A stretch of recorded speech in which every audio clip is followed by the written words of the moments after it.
Okay, today's daf we're going to learn is Eruvin Ayin Tet. Today's daf is dedicated by Emma and Richard Rimberg and family in memory of Naftali Meir ben Harav Binyamin and Dov and Emily Rickman Zichrono Lebracha on his first year at site.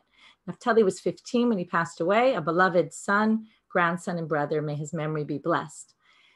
Also, today's daf is sponsored by Jean Klempner and Gudi Weil for Refuah Shlema for Eliyahu Yonatan ben Gittel Mira, who is in critical condition and needs a Refuah Shlema. He's a high-tech executive whose previous experience as a Gemara Rebbe shows through in his logic and sharp thinking. His wonderful family and many friends and colleagues all need him to get well. So may our learning be a zchut for both. Okay, starting with the end of Ayin Chet Amabet, we're starting 3 lines from the bottom. We saw it yesterday in Mishnah about a ditch between 2 courtyards. So again, we have a courtyard and another courtyard. The question is, are they viewed as one or are they viewed as 2 separate, right? If they're viewed as one, then they can make an Eruv. If they're viewed as 2 separate, then we can't make an Eruv. So if there's a ditch in between and the ditch is 10 Tvachim deep, 4 Tvachim wide, that's our classic Reshut Yachid, then it's a separate domain. We basically say these 2 courtyards are split. But then we say, what if it was full of hay or straw? Then we're going to say, well, probably it's not really considered filled in. It's still considered a ditch. But if it's full of something heavier like dirt or pebbles, then we're going to assume that you're not moving those on Shabbat, and therefore maybe not in general. And therefore we're going to assume that this is filled in and it's not considered a ditch anymore. That's 10 deep or 4 wide. So now the Gemara is going to question that assumption that we made this distinction between straw and hay on one hand and dirt and pebbles on the other hand.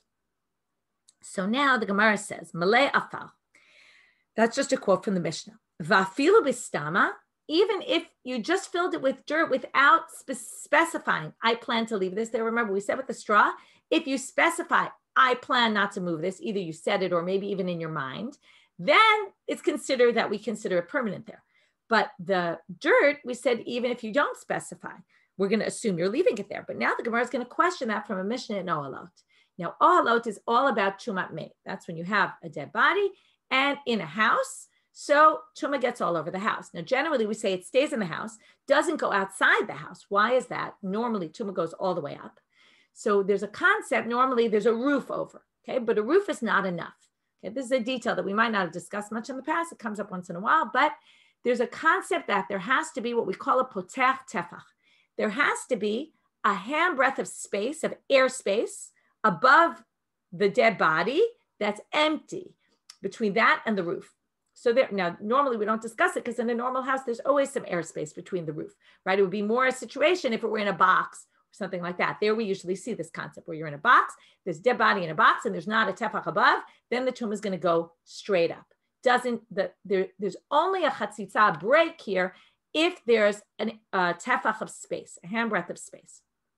So let's say, okay, you have a house with a dead body and the house is entirely full up to the ceiling. Okay, it's not so realistic, but let's say it is. So that's what the Mishnah is going to discuss. Bayit shemil uhu. Now, it depends what it's filled with. We just said, right, what would you expect it to say? If it's straw, then what would we assume according to our Mishnah?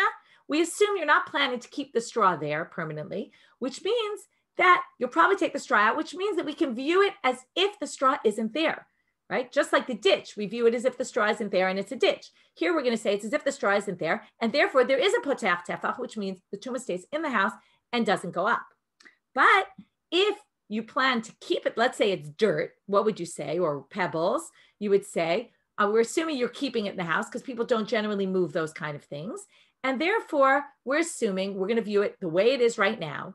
And therefore, it's now full and there's no potach tefach, so tumah is going to go all the way up. So let's see what the Mishnah says. It's actually not going to say that, and that's going to be our problem.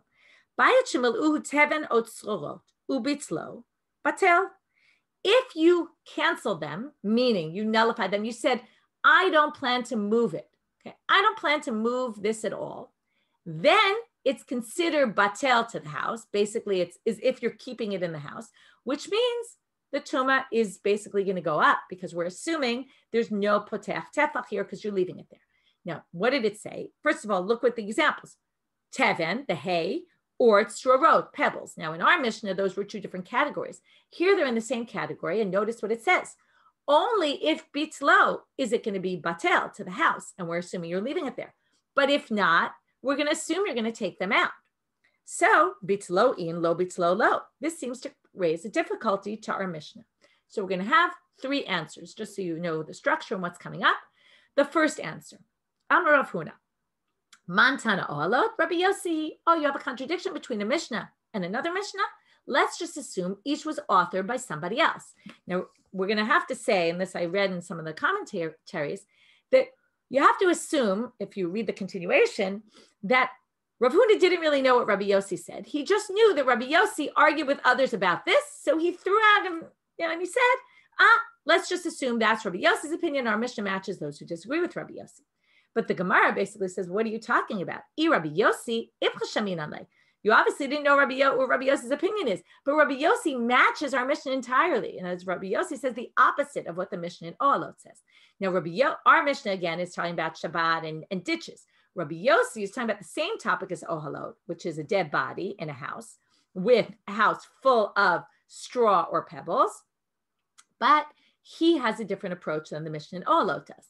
So Rabbi Yossi Omer, Teven ve'ein atid lifnoto, if your house is full of hay or straw, for instance, then, and you're planning to remove it, ve'ein atid, you're not planning to remove it, then harehu kistam afar ubatel. Even if you don't actually say, but if your intent is not to move it, then it has a law like plain dirt. Now, meaning, this is the whole question we had. According to the Mishnah, the Mishnah in Ohalot, there is no such thing as plain dirt. It all depends on, did you nullify it or did you not, right? Did you say you're planning to remove it or did you say you're planning to, sorry, I should say the opposite. Did you say you're planning to leave it there or not? But he assumes that there is a deen of stam afar. Stam afar, we assume you're leaving. So if you have straw that we don't really assume you're leaving, but you're not really planning to ever take it out. So then even if you don't do formal bitul, it's as if you did bitul and it takes on the laws of stam afar. The main point here is that there's a law of stam afar, that even if you didn't do anything, we assume you're keeping the dirt in the house. Ubatel, and then it's canceled. Meaning, batel means nullified to the house, which means it's planning to stay there, which means that you don't have potach tefach here. We're viewing this as if it really is there, and then the tumah goes all the way up. Afal va'atid lefanoto. What if you have dirt that you've specifically planned to remove? Meaning, regular dirt you don't, but if this dirt you specifically plan to remove, hareyu kistam teven v'lo batil. So the main thing you see here is he makes this distinction between stam, regular case, without you having said anything, we can assume the dirt you're planning to keep if it fills up the house, and the straw or the hay you're not planning to keep. And that matches our Mishnah and goes against Ohalot. So basically they say to Rav Huna, how can you say the Mishnah in Ohalot matches Rabbi Yossi? Rabbi Yossi says exactly like our Mishnah and not the Mishnah in Ohalot. So therefore they fix it. The obvious answer is El Amar Rav Asi, Mantana Eruvin Rabbi Yossi. What he meant to say is Rabbi Yossi matches it. He knew there was this machlok Rabbi Yossi and the rabbis. When Rav Huna said it, he just didn't know who said what, so he just assumed, let's just assume the Mishnah in Ohalot is Rabbi Yossi. But what he really meant was our Mishnah is Rabbi Yossi, and the Mishnah in Ohalot matches those who disagree with him. So there's a basic Tanaitic disagreement, and now we have no problem with the Mishnah because we say, one Mishnah holds by one Mishnah holds by the other. That's a typical answer when you have Tanaitic sources that don't work out, or you have Tanaitic sources that don't work with something an Amora says, so you could try to say maybe there's another opinion. But we're going to have two other answers, which maybe you already were thinking in that direction, that this isn't exactly the same, right? Number one, a ditch versus a house. That would probably be more what you thought of. But we're going to have a different one before we get to that answer. Ella Amar Rav Asi, sorry, I went back by accident. Rav Huna Bereit Rav Yoshua says, Amar, Tuma Ashabat Karami, you're comparing apples and oranges. The Mishnah in Ohalot is talking about an issue relating to impurities. And this Mishnah, our Mishnah, is relating to Masechet Shabbat. So what's the relevance, or laws of Shabbat? Hanach Isur Shabbat, when it comes to Shabbat, how do we treat dirt on Shabbat? Dirt is generally muktzah. We have no use for dirt. Therefore, it's muktzah. Therefore, he says like this, right? He gives it an extreme example. Now, would you ever say, I don't want ownership rights to my wallet, my money bag? Of course not, right? A money bag is very important to you. But yet on Shabbat, you basically relinquish your rights. Okay, not relinquishing your rights like we said before, but you're basically saying, I'm not planning to move this on Shabbat, right? It's almost like it's not mine on Shabbat. So therefore, even when it comes to your wallet, you're doing that. All the more so when it comes to this dirt that you put in the ditch, you're obviously not planning to move it on Shabbat. Now that's different from if filling up your house. If it's filling up your house, you might actually move it because there's nothing wrong about moving it on Shabbat. You can't move it because you've kind of, and the whole issue is, did you put it out of your mind? On Shabbat, you put it out of your mind. You didn't plan to move it. So for Shabbat, for sure, we're going to view this as if the ditch is full. There's a question about what if, do you need to have it in mind all throughout the week also? But this seems to say, for sure on Shabbat, you weren't planning to move it, and therefore we can view the ditch as full. Whereas, right, once the dirt is in it. Whereas when it comes to Tuma, you might just decide to take the dirt out of the house, and therefore it's more likely it might be moved. The next answer is, Rav Ashi Amar, answer number 3, Bayit acharitz karamit. You're comparing a ditch to a house, right? Think about your house is full of dirt. You don't really want all that dirt to be filling up your house. So bishlama, again, even the whole concept of thinking of a house full of dirt would be a very strange concept. But anyway, bishlama charitz limitia mekai. The charitz is meant to be filled in. A charitz is just a stumbling block. You don't want a ditch in the street. You'd like to fill that in. Therefore, once it's full of dirt, we're assuming you're going to leave the dirt there because it's preferable. But elabayit limit mekai. But is a house meant to be filled in with dirt? Of course not. So therefore, when it comes to the house, we're assuming you're going to take the dirt out unless you tell us otherwise. When it comes to the ditch, we're assuming you'll leave the dirt in unless you tell us otherwise. So again, whether it's an issue, different Shabbat Tuma or different house ditch. Okay, those are the two possible answers that are other than the first answer, which was they're just different Tanaitic opinions. Okay, moving on. The next case we saw was that we took this ditch and we put a neser, right? So the ditch separates the two chatzerot. They can't make an eruv together. But what if you put a bridge over it? You put a big board, a board that's 4 tefachim wide, not even so big, but a board that's wide enough that someone could walk on. We keep going back to this 4 handbreadths as the size that someone could be comfortable walking on. So if you put a piece of wood from one to the other, already we call that accessible. Amarava lo shanu ela shenatan lerochbo. It needs to be 4 wide if you're putting it from one side to the other. But le orko, what if you put it instead of, I would say, right, perpendicular to the ditch, you put it parallel to the ditch, right? Both are going, one is going over the ditch kind of thing, but kind of inside, but over. And the other one, I'm going to pull up the picture. Visual is always better. What if you put it inside the ditch? Rashi actually says, and this is why the picture shows those yellow things over there, is that you propped it up on yitedot, on some sort of pegs, and you put it going lengthwise. So the same direction as the ditch, you put something in. Now at this point, he says, le'orko afilu kol shehu nami, sha'arei mi'atome arba'a. What does he say? If you put it lengthwise, then the thickness of it, okay, lengthwise, it's 4 tefachim. That makes it significant. But widthwise, if you, right, if it's going toward the other side, it's very narrow. At this point, we don't care how thick it is, meaning you basically don't need it to be 4 by 4 in this situation, because, right, or it just needs to be 4 long. It doesn't need to be 4 thick. And the other one, it had to be 4 wide. This one doesn't need to be 4 wide. Why? Because as soon as you put this in that ditch, remember the size of the ditch. The ditch was 10 tefachim deep. That's not so important to us right now, but 4 tefachim wide. Now, if it's 4 wide, what happens? So 4 wide means it's Reshut HaRabim. As soon as you put this piece of wood inside, any size, it no longer has 4 width all over, which means in this one little place, it's not 4 wide, right? The space that's 4 tefachim long. It's very easy then to get from one side to the other. The whole idea is it's 4 wide, then you can't get from one side to the other. It's harder, let's say, to jump over, right? You'd have to jump. It would be difficult. But once you put in something, even very narrow, it already limits that space. It's no longer 4. So it would obviously be only if it was exactly 4 to begin with, the ditch. Then you're minimizing the space of 4, and then, of course, it's not a problem. Amarava. Okay, no, sorry. Now we're moving to the next case. We have gezustra. We have these porches from outside my house. We said yesterday that there's two different opinions. Right? The idea here is just like we have public domain in between our houses. Some people say it was the same side as Rishut Rabim. That was Rashi. Some people say it's on opposite sides of the street. Okay, but there's a public domain in between. Now, if you put from my porch to your porch, again, this wooden board that's 4 wide, we can already make it accessible and we can make an eruv between us. So now Rava says, Had amart zo keneged zo in zo shelo keneged zo lo. The Mishnah only said if they're opposite each other. So if you look at this picture, we have 2 cases. One is much more obvious from the picture. Okay, you can't necessarily see the other one. There's 3 houses in this picture. So let's take the first 2 that are in very good sight. So the first 2 front houses, one, they're opposite sides of the street. This is according to those who say they're on opposite sides of the street. And they're angled. They're not one opposite the other, but one is off to the side. So if it's off to the side already, then when you put this beam, it's going to be much more difficult to walk on that beam from one to the other. The other opinion with Rashi is that they're both on the same side of the street, and that's the back house. So how do we understand the back house?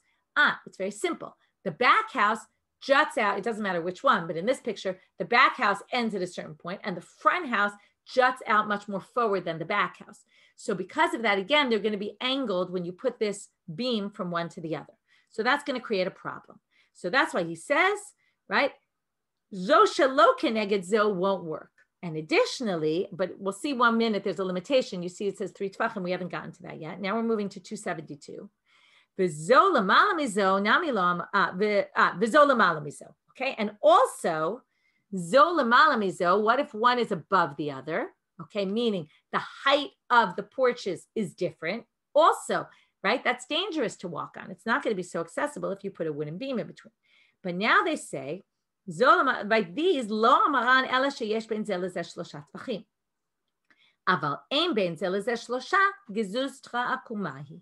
Now they say all these limitations of this law is only if the difference between the heights in the last case, so lamala mizo, and the distance between the porches, right? If they're angled and they're not one right next to the other, if the distance is less than 3 tvachim, then we use again laws of levu. We view this as if they're next to each other. So if it's a very small distance between them, then we don't care that they're opposite each other. And again, if you notice in the picture, it doesn't mean that, right? It doesn't mean they're facing each other with a little bit of a distance, less than 3. No, they could be totally not near each other, right? One ends where the other one starts, basically, or one starts where the other one ends. And within the space where one starts and one ends, that's going to be less than 3. If that's the case, right, then you're okay.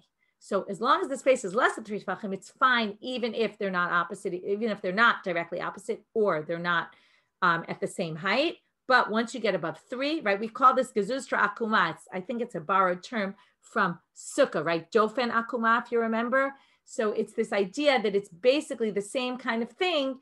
It's just, right, they're basically one and the same. It's just a little slanted. A little slanted is not going to prevent accessibility.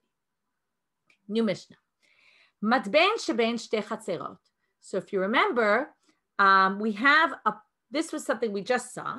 You have a pile of hay in between 2 courtyards. Now, obviously, what are you going to do with this hay? So first of all, your hay, we're going to see this pile of hay, if it's 10 tvachim tall, it's going to count as a mechitza. That's the first thing. So if it's gavoa 10 tvachim, marvin shnayim ve'em marvin echad. This pile of hay, even though we just said that hay in a ditch is going to be moved, right? We said this is a different case. And we're now going to say that the hay is considered a wall, a proper mechitza. But what about, now what's the hay used for? Your animals to eat. So now they're going to tell you, even though basically we're going to say it creates a wall and it's 10 tvachim high, but if you want, you live on one side of the courtyard, I live on the other, my animals can eat from my side, your animals can eat from your side, no problem. Now, what would be the problem? Well, the problem would be that if they keep eating, what's going to happen? It's going to get lower. Once it's lower, what's the problem created? The problem is we no longer have a wall between us. If we don't have a wall, then we have to make an eruv altogether. Okay, so there's a number of problems here. Rashi brings up 2, the Rashi brings up another. Number 1, the potential problem could be, the Rashba says, you're basically knocking down a wall, right? This is like soter. Okay, it's not exactly a malacha d'oraita because while the animal's eating, the animal's not actually knocking down the wall. It's only once it would cross the line between a 10 and below 10. But it's a possible issue. Rashi in Dibur Matchil Shelo Yitain. Okay, we're going to see. Actually, maybe I'll read one more line. So it says here they can each eat. Okay, actually, right. Rashi says it on the Gemara, but which is basically going to. But I'll just raise the issues already before we even get to that. But the possible issues are that maybe you'll end up carrying. Right, you won't realize that it drops below 10. And then you'll end up, at this point, you're forbidden to carry. Let's say I had an Eruvin in my Chatzir and you had an Eruvin in your Chatzir. We were able to carry. The second this drops below 10, we're considered one and we can no longer carry. So that's another potential problem. And the third potential problem in the last line of the last two lines of the Dibur Matchil Shelo Yitain, the first Rashi on the Gemara, it says, Lishna Achrina, Lo Yitain letoch kupato mishum de muktzah me etmol lemechitzazo.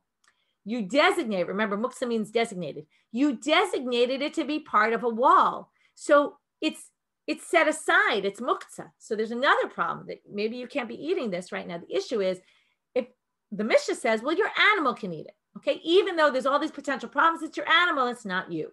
Okay, so we're going to get into where do we draw the line between, if you notice, the Mishnah even uses the term ma'achilim, right? We feed our animal mikam, which sounds like what? Sounds like I could put my animal in front of the pile of hay and say, go eat, even though there's all these potential concerns. So this is going to be part of what we're going to deal with in the Gemara. Then the Gemara goes off, the Mishnah goes off onto what happens if, in fact, it goes below 10, which I already kind of told you, which is, as soon as it gets, the height gets below 10, they have to make an Eruv together, and they can't make separate Eruvs. So if I had an Eruv, you had an Eruv, and all of a sudden it drops down, if it happens on Shabbat, we're stuck, right? We'll have to see, maybe there's a potential solution. So the Gemara starts off, Amar Rav Huna, ubevad shelo yitain letoch kupato v'yachil. So this is where Rashi came in and told us all the problems here, because he says, well, you physically can't go and take the hay and put it in a pile for your animal to eat. That you can't do. But it sounds like, and we'll talk about this in another minute, it sounds like you could do anything less than that. So what would be less than that? You can physically place your animal in front of the hay and let the animal eat. That's already more indirect. So the Gemara says, wait a minute, le'ukme shari, you can actually put your animal in front of the hay and kind of, whether you tell it or not, the animal maybe doesn't understand, but the animal understands, right? Visual signs. The animal understands. You put the animal in front of the hay, they're going to eat it. That's allowed.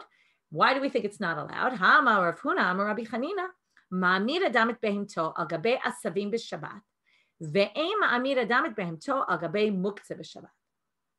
This goes back to something we saw the other day about the rabbis treating derabbanans more stringently than deoraitas. So if I want to let my animal eat from grass, now grass, if I were to take grass and detach it from the ground and give it to my animal to eat, it would be forbidden to oraita. That's tolesh, which is a tolada of kotzer, of cutting, right? Tolesh is to pluck something from the ground. It's like reaping. So I can let my animal eat from the grass, even though if I would let my animal eat from the grass, there's a concern that maybe I'll cut the grass, but we're not worried I'm going to cut the grass because I know that that's forbidden by Torah law. There's no way I'll come to do that. However, if I wanted to put my animal in front of something that's muktzah, that only is forbidden me d'Rabbanan, remember, muktzah is all d'Rabbanan.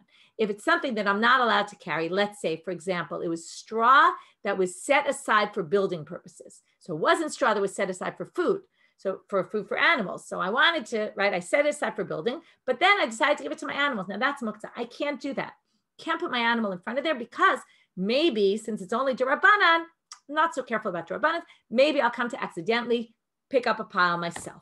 So because of that, we don't allow me to do that. So likewise, you would say the same thing here. Any way we explained it, it was all Rabbanit, right? Either the Rashba, you might lead to knocking down, right? That's the closest sort of to Doraita, but it's not really soter because at every given point, you're not necessarily knocking down the wall, only when you cross that line.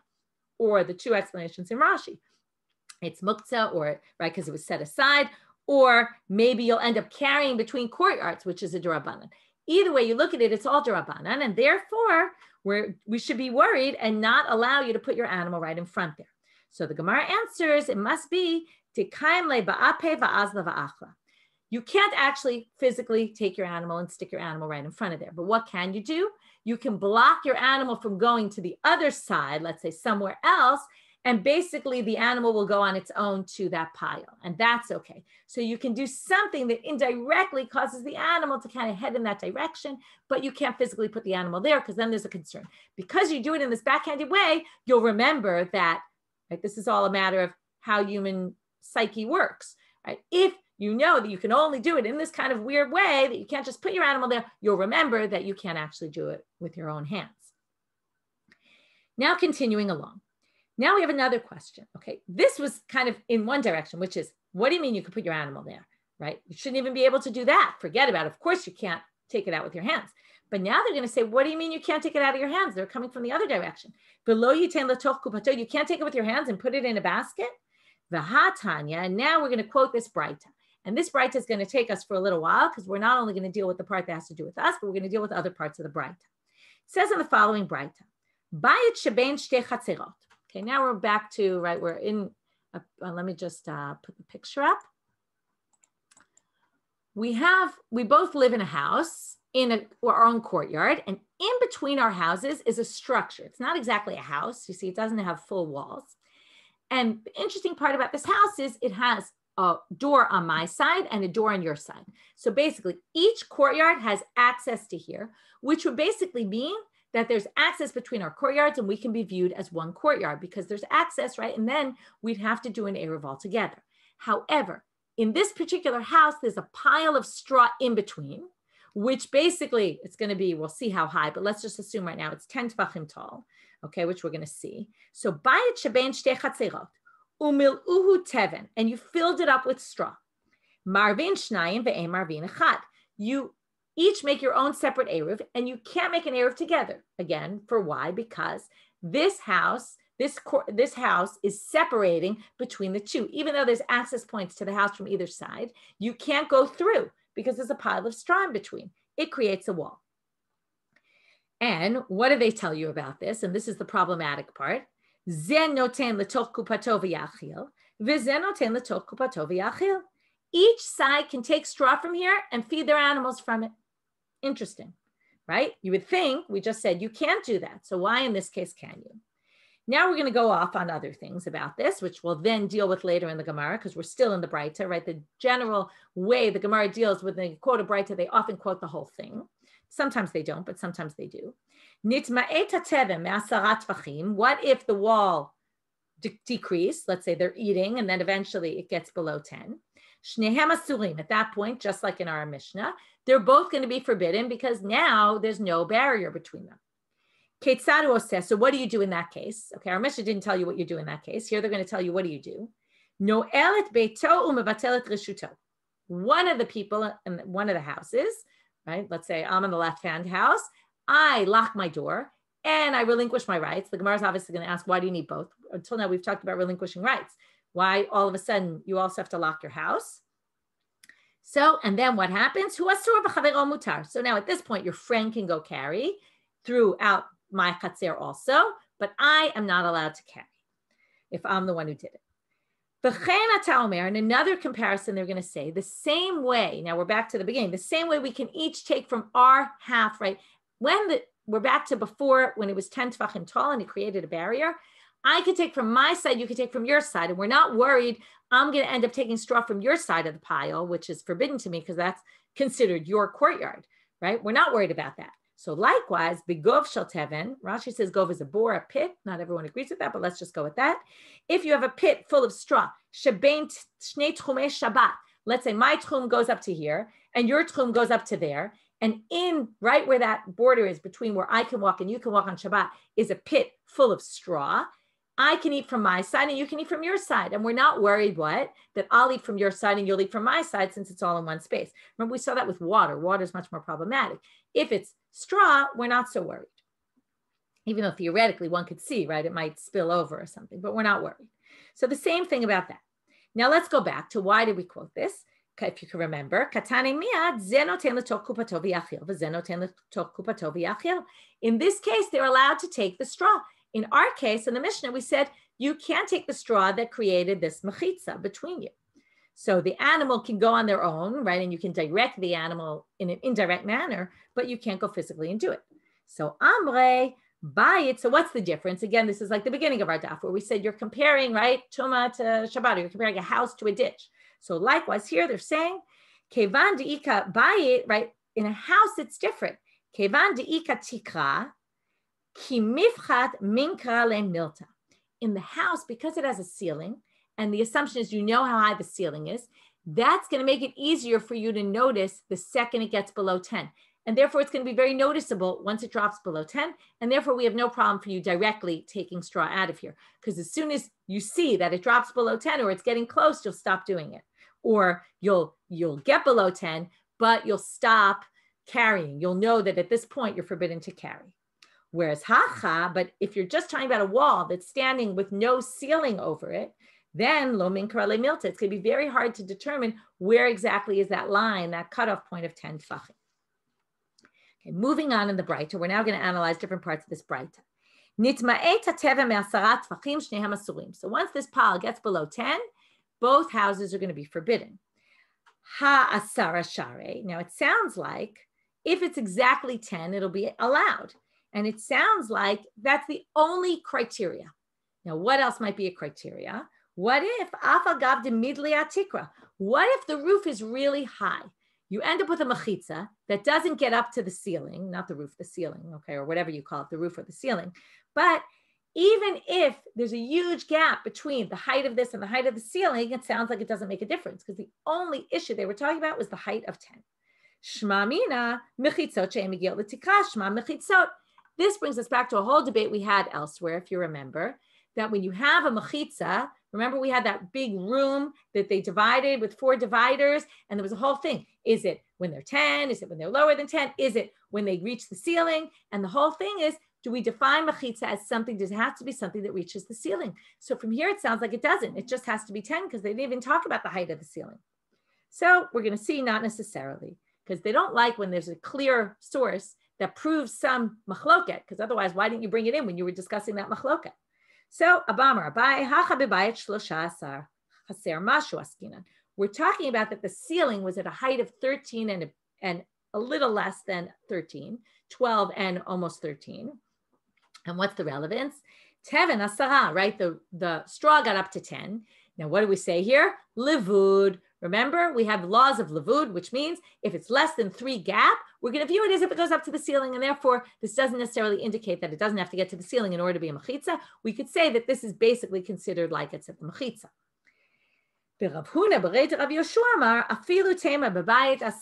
Even if you say the house is 10 tall, he basically is in the same line of thinking as Abaye, but he's saying that it doesn't even need to be 10. It could even be 7 and a bit if the height of the ceiling is 10. Then again, we view it as if it goes up because of the laws of Levud, as if there's no gap because the gap is less than 3. And then it's as if you have a 10 tefachim wall, even though your straw is really only 7 and a bit. So he reads that source in that way. In a minute, we're going to question him, right? He says, Kilevud dami. So the Gemara says, Bishlam ala Abaya. Abaya makes perfect sense with the Breita. Hainu de katane me'asara. It says if you lessened it any less than 10, it's a problem. According to the second explanation, right? The Rav Huna, B'reid Rav Yoshua, it doesn't make sense. It should say 7 and a bit. Ela Rav Huna, B'reid Rav Yoshua, my me'asara. So how do you understand the 10 in the Breita? So he says, mitorat asara, meaning from the laws of 10. Okay, in other words, again, you could say 7 and a bit, but the 7 and a bit really equals 10 because it reaches the ceiling that's 10. So you could still explain that even though it said nitma 8. Nitem means if you lessen it less than 7 and then you no longer have it considered 10 because you don't have laws of Levud. Okay. Now we're moving on. I just want to look at questions for a minute. But you could set aside the pile before Shabbat is food for your animal, by the way. I see you asked. That could be done. We're talking about a case where you didn't do that. Okay. And why are we comparing Eruv Chatzer and Eruv Tchumin? That's because we always do that, right? They're both Eruv and they both work in a similar way. And in this case, it's a very similar case because if you take 2 Chatzerot and 2 Tchumin, it's a case where I can't go where you can go and you can't go where I can go and we don't have access. And yet we allow each side to take from their side and we're not worried they might accidentally take from the other side. So it's the exact same issue. Okay, the Gemara is going to even talk about it a little bit further on. So now we'll go back to the Breita. So then the Breita said, if you lower it less than 10, they're both going to be forbidden. So the Gemara says, Shma mina, diurin haba'im b'Shabbat asurin. We're assuming that what happened, you were each taking straw from there on Shabbat, from this house, right? We already said you're allowed to do that. You each were taking straw, and all of a sudden, it dropped down. Now, what does this show? This shows you that in a similar case, let's say we were 5 people living in a courtyard. We all did an Eruv, and all of a sudden, there's a house nobody was living in, and somebody shows up in that house and acquires it on Shabbat somehow, right? Or they take ownership on Shabbat. They would be what it's called diurin haba'im b'Shabbat, right? So what would you infer from here? That if someone shows up on the scene on Shabbat, they would mess up our Eruv, right? Just like this wall that was theoretically separating us and considered us 2 different spaces. If on Shabbat it drops down, we now have to make an Eruv altogether, which means basically I'm forbidden to carry now and you're forbidden to carry now, even though a minute ago we could. It sounds like if the situation changes on Shabbat, asurim. And that also is a subject of debate. So they're questioning, they're going to say, can we infer from here? And again, if that's the case, when they had the debate, they should have brought this up. So they suggest, Dilma imayit me'etmol. Maybe you were talking about there was this wall of Tevin before Shabbat started. And before Shabbat started, this goes back to your question, Tova, that maybe you could do this before. Before Shabbat started, you took the pile out and you diminished it. Then we're going to say you have to make an Eruv altogether. And maybe it's just discussing a scenario before Shabbat. Okay, it's a little difficult because then the Gemara says, what if this would happen on Shabbat? But anyway, we'll leave that for now. Ketzad says, so now what do you do if that happens? Okay, the assumption is, how would you read this according to that? It happened, but you didn't fix it by making an Eruv before Shabbat. Or the other option is it happens on Shabbat and now you're stuck. So what do? No elet beito mevatel reshuto. Okay, either which way, you're now on Shabbat and you haven't done an Eruv, whether you had the potential to do it yesterday or you didn't have the potential to do it yesterday, right? Those are 2 possibilities. So what do? You lock your door and you relinquish your rights to the other person. And then at least the other person can carry. So tarte, why do you need both? Until now, we've only talked about relinquishing rights. All of a sudden, they add this locking your door. So they say, hachi kamar. This is what we mean. O noelet beito, o mevatelet reshuto. You could do either or, which sounds like, by the way, until now we talked about relinquishing rights. Seems like instead of relinquishing rights, one could theoretically just lock one's door, okay, and say, I'm not coming out for Shabbat, which I guess is theoretically kind of the same as relinquishing rights. But here's a different answer. Ibait ema, lo olam tarte. Really, you have to do 2. And why is this different than a classic case of relinquishing rights? What's your classic case? 5 houses in a courtyard, 4 joined the Eruv, 1 did not.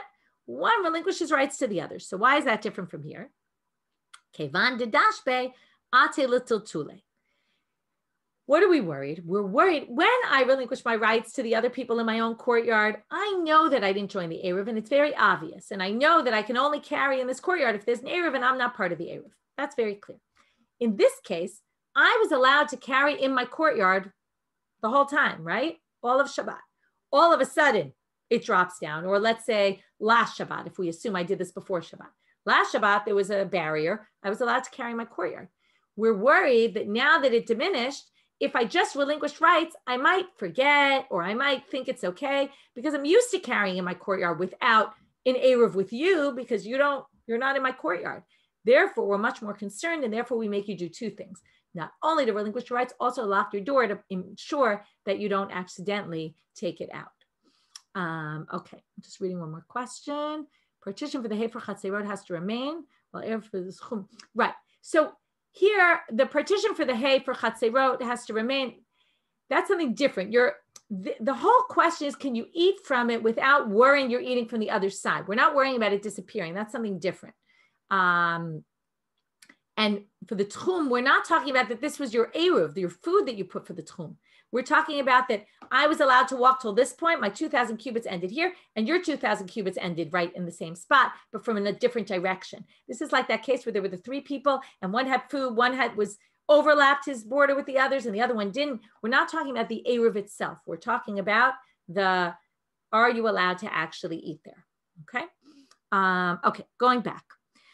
Next case, next part of the Braita. Hu asul v'chavero mutar. So once you do relinquish of rights, what happens? This is classic. If I relinquish my rights to you, I cannot carry anymore, but you can carry. So pshita, isn't that obvious? It's like any relinquishing of rights. So lotzricha, they need to tell you this why. Dehadar idach ubatile lechavre. They wanted to tell you, no matter what, if I relinquish my rights to you, I'm always going to be forbidden for this Shabbat. And you will always be permitted, even if you relinquished your rights back to me. Okay. And what does this teach you then? Okay. Until now, we keep saying, doesn't this teach you something that is a subject of debate? Now they're actually saying it as a statement. And this teaches you, Hakamashwan, the person who wrote this Braita holds, De'ein mevatlin b'chosrin u'mevatlin. Okay. That one cannot relinquish rights. If I relinquish my rights to you, you can't do it back to me. Right? We saw there was a whole debate about that. So this would side on that side of the machloket. Next line. V'chein ata omer b'gov shel teven shebein shnei tchumei Shabbat. Now again, we're comparing it to the Tchum Shabbat issue. So pshita. So now they're going to say, obviously, this would be the same. In other words, again, they're both the same situation where we have something that's a solid, not a liquid. Remember, a liquid's a bit more of a problem because it's very hard to put a barrier. But we each are allowed on half of this pile. So we can each eat from our side. It would be the same for Tchum Shabbat, be the same for Chatzerot. Why do we even need to make this comparison? So now they say, well, why would they be the same, by the way? Because Eruv Chatzerot is D'Rabbanan, because theoretically you could carry between them. And Eruv Tchumim, we generally say, is D'Rabbanan. So if we allow it, right, we're going to allow because the concern is only forbidden, it's only forbidden by rabbinic law. Theoretically, I could eat hay that's outside my tchum mid'oraita, because d'oraita there's no issue of tchum. And erev chatzeret I could carry to your courtyard mid'oraita, because mid'oraita we're both rishudei yachid. So therefore, right, we're both private domains. So therefore, they come to tell you lo tzricha l'Rabbi Akiva da'amar tchumin d'oraita. It's to tell you even Rabbi Akiva, who holds the tchumin is Torah law, he would still say it's the same law. Why? You might have thought that maybe we're worried I'm going to take your hay that's not in my tchum, but we're not worried. Basically, he says there's no concern for that, even on a doraita level, and that's why they needed to tell you, because you might not have known. New Mishnah. Now we're going back to laws of how do you do shituf mevo'ot. Remember, shituf mevo'ot means all the people who share an alley, their courtyards open up into the alley, do a shituf mevo'ot. They put food down. Now we're going to see how they do it. One person in the courtyard. It's not like Eruv. Eruv, we have, everybody has to put in their part, but except for a few exceptions we saw here and there. But basically everyone has to put in. Here, one person from one courtyard puts it on behalf of everybody.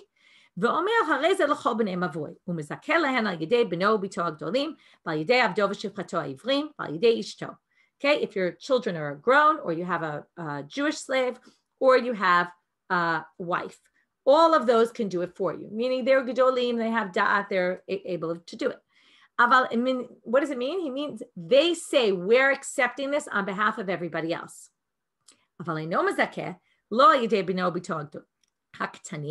Not if they're minors. That means if he says, I'm giving you rights to this, it goes right back to him because any of their possessions go to him. So they don't have rights to accept on behalf of anyone else. I'll just mention this as an aside. There's a big debate here. Is it compared to laws of when you find an item on the street or not? Because if they distinguish what's katan, what's gadol. Often we say age, but here it could be that katan gadol means are they dependent on you for support or not? If they're independent, then they're considered gedolim. If they're dependent on you, even if they're older, then it could still be that yado ki yadan, like anything they get becomes yours, the balabayit. So therefore, it might even be applicable there. There's a whole debate about what we define as gadol and katan here or not. Amar Rabbi Yehuda. There's two debates about two ways to understand. Either you have to lift it up a tefach, that's called a kinyan. Okay, you have to lift it up a little bit. Some people say you just have to raise it higher than all your other barrels so it's noticeable. And I want to go with this commentary, this explanation, because it makes a lot of sense in the context of the next few cases, which are going to have nothing to do, and I'm going to kind of pull them together. So Amarava, Hani Tarte Mile Sabi de Pumbedita Amurinu. These two things were said by the Zkinim of Pumbedita, the elders of Pumbedita. They said, Chada ha. One is this. Ida Hamekadesh. If you're making kiddush, im ta'amalo lugmav yatsa, v'im lav lo yatsa. You have to drink a cheekful. Okay, some people say it's 2 cheekfuls, some people say 1 cheekful. And is it Okay, how much is that? Most people say it's the majority of a revi'it. Okay, revi'it is your general shiur of wine. If you don't drink that, you're not yotze kiddush. Amar Rav Chaviva, hanami sabed pubedita amrinu. There's another thing they said. To Amar Rav Yehuda Amar Shmuel, osim medura lechaya b'Shabbat. You can make a bonfire, like a fire, to warm up a woman who just gave birth because she's considered in danger. Savor mine, when he heard this, he thought lechaya in lecholelo. He thought, number one, it sounds like only, right? The whole issue is you're not sure if somebody's sick in a way, right? Where do you draw the line between dangerous, that you can be mechalel Shabbat for, pikuach nefesh, and not? So they assume they only meant a woman after labor. She's the only one who we can be sure, unless it's clear, right? And it sounds like only when it's cold out, but if it's warm, they can warm up from the sun or something else. But itmar, but it was said, if you bloodlet and you're not feeling well, you're right, you get a fever, you can make a medura on Shabbat. You're also considered a cholesh yesh bo sakana, and even in the summer months. So here you see it wasn't true what he thought. Now, there's a debate here. Some people think this means anybody. We can, maybe if we're not sure, we can assume they're cholesh yesh bo sakana. But the Rambam says, and I want to go with this because it fits the theory I want to say, which is it's only a mekiz dam, only if you bloodlet or you gave birth and nobody else. Next line, Amar Amemer, Hanami Sabit Pupedita Amrinu. There's another thing they said, Deitmar, Ezo Hiashera Stam. How do you know when a tree is an Eitz Hashera? If you didn't know that they definitely worshipped it, but let's say it belongs to idol worshiper, how do you know? If it's an Eitz Hashera. Amarav, Kol Shemishartei Ovdei Kochavim Shomrino Ta Ve'ein Toamim Miperotea. If they protect it and they don't eat the fruits, you can assume. Ushmuel Amar Kigon Amre Hani Tmari L'Shikra Debei Nitzrafei Deshatule B'Yom Chagam. So Shmuel says it's only if they say the dates from this tree we're making beer for our temple, which is the stuff that they drank on their holidays. And then Amar, right? I don't know if it's Amar Amemor or whatever, but Amar le Sabe de Pubedita Hilchata Kavate de Shmuel. And I learned that the halacha is like Shmuel. Okay, now that the Sabe de Pubedita said the halacha is like Shmuel. What's the similarity of these four things? They're all four things that there's something unknown about them. You're designating something that could be anything, and you're designating it for something specific. And that's the whole thing with our shituf uvot. You're taking just a regular barrel of yours, but because you attach significance to it, it changes. And that's why I would go with, you have to lift it, a tefach, have it higher than all your others. So it's something noticeable, because you're taking something, it's almost like lagdisha tachol. You're taking something plain and you're turning it into something of significance. Likewise, the wine, you're taking something wine you drink all the time, but when you make kiddush on it, it changes it. And that's why you have to drink the wine. It's not enough to just have the wine there, but it has to be drunk because it's then designated for kiddush. The issue with the sick person, it has to be clear, right? Here, it has to be designated. This is a sick person that could be dangerous, either, right? That could be endangered, either because they're pregnant or because they bloodlet. And the last one about the Eitz HaShera, he paskins on the side of saying, unless it's clear that they use it for Asherah, you don't have to treat it as an Asherah. So it's all about designating something that could be something normal, regular, and yet, right? And to change its status, it has to be something that stands out, that's noticeable, that's different. So I thought that maybe that idea connected and connects with what we're doing in general. Everything about this Masechet is symbolic, right? The Eruv is symbolic, the food, this. So especially in Shituf Uvot, if I'm just taking something that belonged only to me, in an Eruv Chatzera, we all brought food together. It's very clear. In a Shituf Uvot, we're just taking something that's mine. I'm doing some fake kinyan and saying this really belongs to all of us, unless I designate in some way, right? There has to be some sort of designation that this is different than everything else. That will finish for today. Have a good day, everybody.